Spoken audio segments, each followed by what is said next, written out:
All right, so we're here at the shop, Caleb Quanbeck. We'll get to know him through this interview. So he drifts. This is his drift car. We're gonna ask him a couple questions about why he drifts. But let's get in his car first. You're welcome. I just got that new seat right there. Yeah, this is a good one. Yeah, it was $300. So this is Caleb Quanbeck, and this is his drift car. So first question, Caleb. Ready? What makes you drift? Dude, to be completely honest, I come from BMX, which most people know that, but I had some homies that rode BMX and quit riding to get into cars, and I was like, that's the wackest thing ever. Until the day they gave me a ride. And this was on the street way back in the day, and they gave me a ride in their car on the street. It was like single cam S13, and I just fell in love with it. And I never really took advantage of it and like pursued this whole thing until about a year and a half ago when, you know, BMX, I've done it my whole life, started to get a little stale, so I wanted to venture out and try something different. And luckily I met a lot of cool people in this industry, and they've kind of brought me in and taught me a lot of things, and here we are with Dan and Rad Industries and my S14 that I built for a year. Nice. Yeah. Okay. So next question would be, what has been the most difficult part of drifting? If it's competition or whatever it was, what was the most difficult part of drifting for you?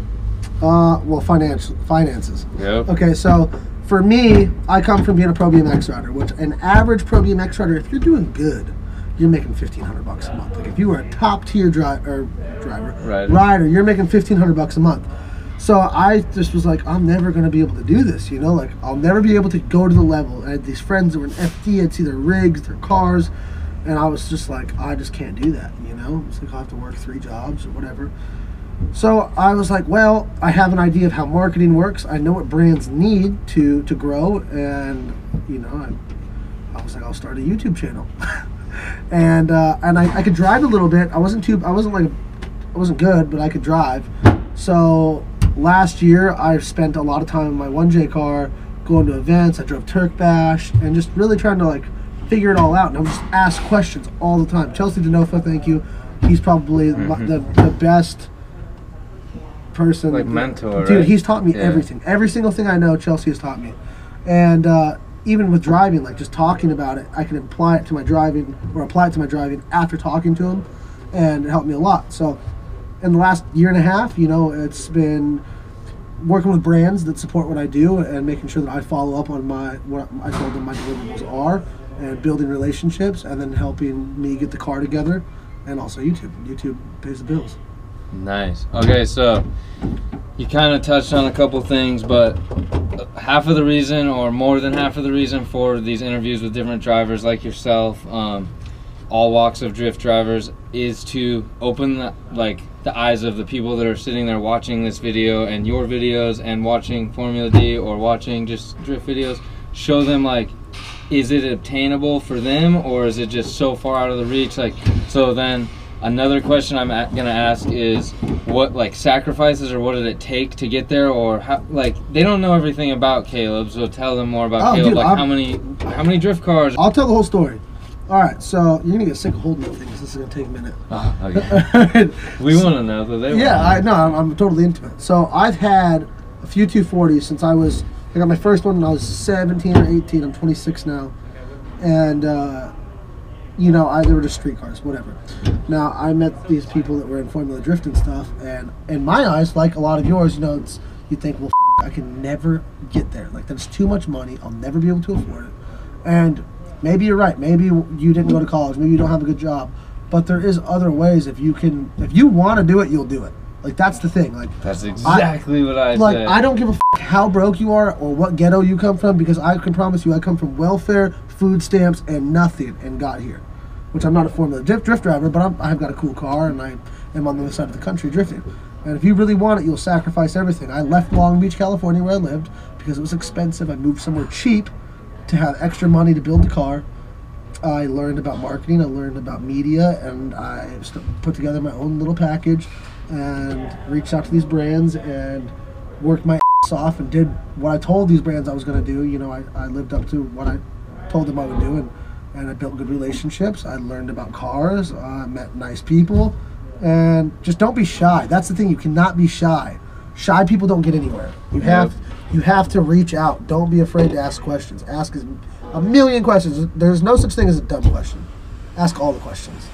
That's a good insight because like lots of the things you said, I went through these same things, and like it took me like kind of following the right people and like kind of, hey, can I go to the track with you, and then and then I'm like, dude, they did it. Like I should stop worrying if I can't do it. I just need to start trying, and it will figure happen. out how you can do it. Yeah, and it's been many years, but dude, and that's the thing. That. Like, I don't think, okay, when I say sacrifice, then like don't sacrifice your home, but figure out how can you live cheaper to have extra money to go drive or whatever, you know. And it's hard. Like, it's really f***ing hard. And a lot of the times you'll be eating top ramen, or you will skip a meal, you know, or you'll be up all night and not get any sleep. But if you really care about it, you will do it, and you'll be pissed in the time when it's happening. You'll be like, "F this, I hate this." But the second you get in the driver's seat, put your helmet on, and get out on track, it's all worth it. The 30 seconds you're on track is worth every minute, every penny. For sure. And and it teaches you discipline, really, dude. It teaches you about money management. It teaches you. Yeah. That's sketchy. No. We both probably have ADD. He's getting distracted. Yeah, no, but it's it really is. It's really something special, and I learned so much in the last year. Like, I've really only been in this industry about 1 solid year. And dang, you came a long way in a year. Dude, 1 year. I started my YouTube channel in April of 2016, so a little over a year. Well, look at where we are now, and check out this cool car. Yeah, check out this, dude. Check this thing out. Let's start it for a second. I've always wanted this. That's nice. Not just a Holly one, but I've always wanted a digital dash, and I never thought I'd ever get one. And guess what, guys? You can do it. Watch this.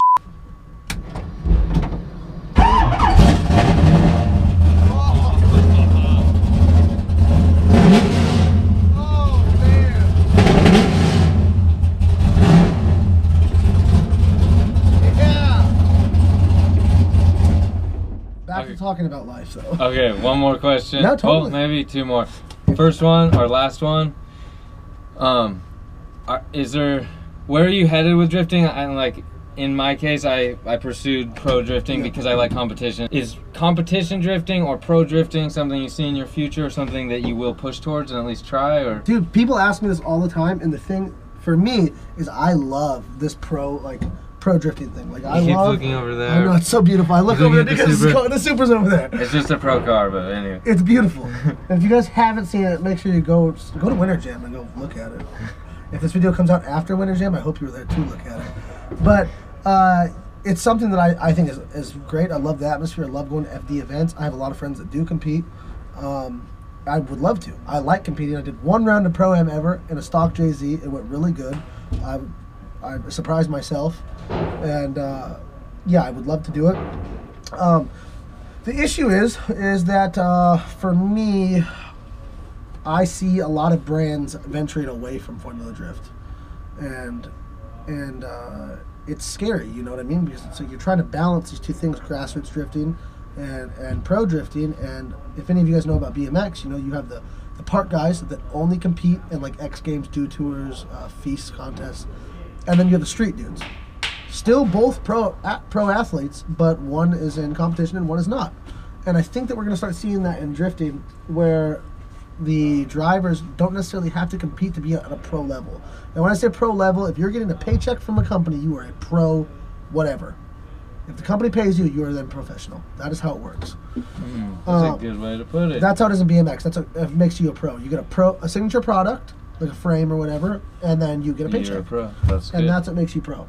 So, Formula Drift is very cool. I love it. I love going. The cars are amazing. The engineering and development in these cars is unreal. And I definitely tried to go that route with this car. Even though it's like mostly a grassroots car, I kind of based it off of like a pro car, and I love it. I love the way they look. So, to answer it short and sweet, yes, I do like to see myself competing in the future. I'm not sure when or how, because there's no Pro-Am series where I live, so I don't know how I do that. Maybe I'll have to come here.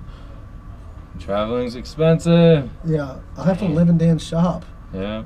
And drive Top Drift. Is that what it's called? Yeah. Yeah. Top Drift.